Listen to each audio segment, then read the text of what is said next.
নিয়ে বড় ঘোষণা সরকারের।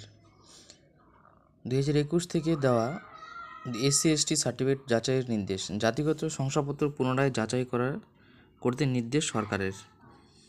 ফের কাঠগড়া জাতিগত শংসাপত্র। 2021 থেকে দেওয়া SC/ST সার্টিফিকেট যাচাইয়ের নির্দেশ।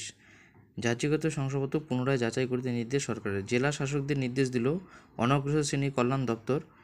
2011 থেকে প্রায় 1,69,00,000 কাস্ট সার্টিফিকেট ইস্যু করা হয়েছে। এর মধ্যে তপশিলি জাতি হিসাবে প্রায় 1 কোটি সার্টিফিকেট বিলি করা হয়েছে।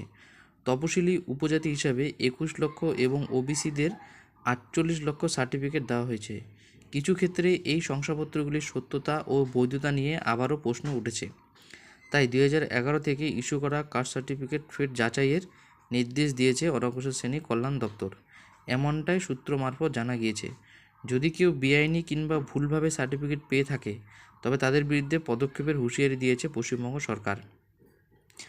মন্ত্রীপদে শপথ নেওয়ার পর বেআইনি জাতিগত শংসাপত্র নিয়ে কড়া হুঁশিয়ারি দিয়েছেন ক্ষুদিরাম টুডু। তিনি বলেছেন, মন্ত্রিসভা সম্প্রসারণ হওয়ার পর আমরা তদন্ত করব, আর তদন্ত করে যেসব অফিসারের মধ্যে জড়িত ও দোষী সাব্যস্ত হবেন, যারা এই সার্টিফিকেট ইস্যুতে মদত দিয়েছেন, তাদের জন্য আইনানুগ ব্যবস্থা নেওয়া হবে।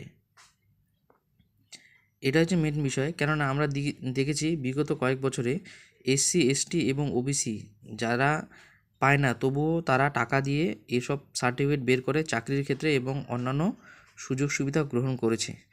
এটাই হয়তো সঠিক সময় বা সঠিক সিদ্ধান্ত।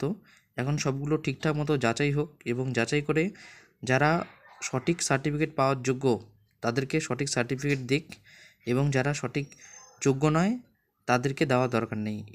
যা হয়েছে ঠিকই আছে, এখন ঠিকঠাকভাবে সত্যতা যাচাই চাই। ধন্যবাদ।